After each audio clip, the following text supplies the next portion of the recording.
Selamat siang para sobat-sobat Pak Digun.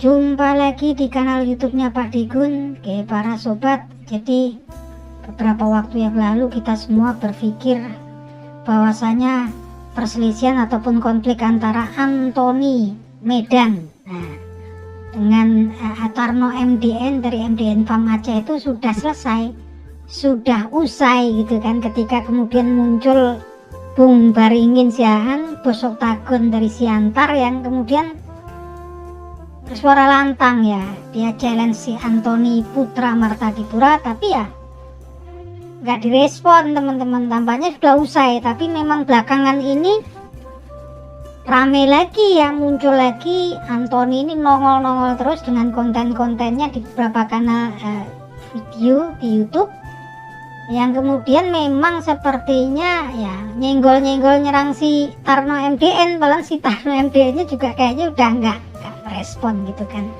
Dan tambah kesini tambah membabi buta gitu, kadang-kadang udah masuknya kadang-kadang kehinaan ya, nyebut-nyebut nama binatang, terus menghina postur tubuhnya. Tapi ya saya nggak ngerti ya, kalau alamiahnya dia itu seorang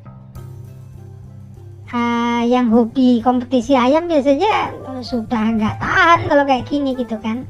Tapi kayaknya nggak ngair ya, nggak mau menjawab itu, kemudian menimbulkan banyak pertanyaan, nggak merespon.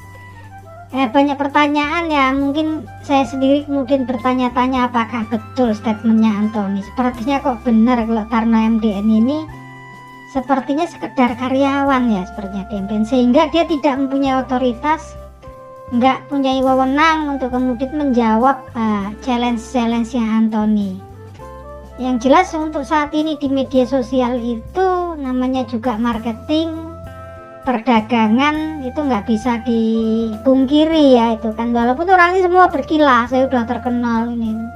Sekarang itu persaingannya luar biasa, sehingga memang kemudian agar tetap eksis orang-orang tertentu berusaha untuk tetap selalu muncul dan selalu populer, selalu menjadi center dari pusat daripada pusat daripada pandangan publik gitu kan. Nah, salah satunya kemudian melakukan senggolan-senggolan seperti itu, karena itu tema-tema yang paling mudah kan seperti itu ya teman-teman. Nah itu namanya, kalau sekarang itu disebut namanya perang narasi ya teman-teman. Perang narasi itu sebenarnya yang masalahnya kan tentang kaitan sama ayam. Yang satu meragukan nih ayamnya sana nih ayam cuman settingan, di Thailand itu cuman minjem pialanya, kemudian joget-joget di video sekedar untuk jualan ayam. Sebetulnya kan kalau mau dibuktikan ya sudah tes materinya gitu kan, nggak perlu kalau kemudian yang satu alasannya saya kan udah taubat, udah insaf gitu kan, ya udah nggak usah pakai T gitu kan, toh kan masih ngobrol-ngobrol di perayaman gitu kan, siapa yang kemudian terbaik, kan sama-sama ngaku terbaik gitu kan gitu.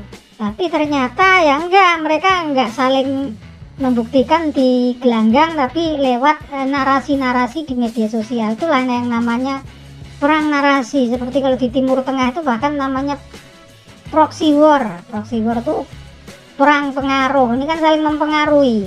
Orang-orang selalu yang dipengaruhi siapa? Ya para netizen, para penghobi perayaman. Karena kan memang nggak memungkiri yang hal-hal seperti ini menarik ya. Namanya kita itu lama-lama juga bosen kalau cuma orang cerita impor gitu. Sertifikat lah inilah gitu kan. Ini juara kontes lah. Nah yang kayak gini ini kan memang jadi kebutuhan daripada netizen gitu kan, yang menginginkan sesuatu yang baru gitu kan. Dan memang ada negatifnya juga gitu kan, ketika si Tarno MDN ini walaupun dia nggak mengatasnamakan farmnya, kalau memang dia betul-betul cuman karyawan gitu kan, tapi dia terafiliasi dengan MDN Farm. Kalau kemudian nggak ditanggapi, ya terkubur lah namanya. Kemudian ketika dia mengalami perang narasi, kemudian nggak menjawab, semua orang akhirnya berpikir apa yang dikatakan sama si Mr. A ini benar gitu kan. Nah ketika itu apa pengaruhnya? Pasti ada efeknya jangka panjang. karena orang seperti disugesti ya, kalau muncul lagi cerita tentang itu lagi, muncul cerita itu lagi, sesuatu yang sebetulnya nggak benar pun akhirnya dianggap sesuatu yang benar, suatu penilaian yang benar di akal kita gitu kan, karena kita melihatnya berulang-ulang. Dan akibatnya apa? Akibatnya memang kemudian akhirnya popularitasnya nanti tenggelam gitu kan, terkubur gitu kan. Seperti contohnya kalau di kampung halaman saya ini ada farm yang memang terkenal dulu sering bermasalah dengan konsumennya, sekarang sering muncul gitu kan di beberapa channel YouTube, dia sering muncul. Tapi memang kemudian dulu selalu udah menyebar di bahwasanya dia memang sering bermasalah kan dengan para konsumennya yang beli ke farm tersebut ya. Ya sampai sekarang ya tenggelam pastinya, walaupun dia cerita ngibul, cerita udah sebulan laku 60 ekor lah, begini begitu, pelanggannya banyak, itu kan bagian cuman daripada juga pencitraan yang pengen dia lakuin, tapi nggak mempan karena memang kita kemudian sudah tersugesti dengan dulu berita-berita tentang beliau, yang kemudian beliau juga nggak merespon, nggak menjawab gitu, cuman dijawab dengan menghilang aja dari media sosial, dan sekarang muncul lagi ya. Percuma aja mungkin kalau ganti generasi baru gitu. Nah ini pun yang terjadi ya, statementnya Anthony kalau kemudian nggak direspon dari MDN, si Tarno MDN sebetulnya merugikan, pencitraan ya namanya juga eksistensi di media sosial itu terpenting, bagian terdepan dari front office daripada marketing. Oke lah dia cerita, oh saya ini memang murni pemain kompetisi, ya, nyatanya kan memang jual ayam memang. Dan itu memang nggak perlu gengsi, memang seperti itu gitu kan.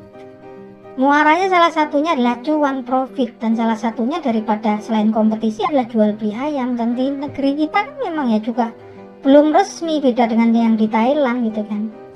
Dan kalau kemudian nggak ditanggapi ya jangan salahin kalau kemudian kita berpikir statement-statementnya Anthony PJF itu ya benar tentang beliau, bahwasanya beliau juga cuman seorang karyawan yang nggak punya otoritas gitu kan untuk menjawab challenge Anthony. Oke gitu aja teman-teman obrolannya siang hari ini, matur nuwun.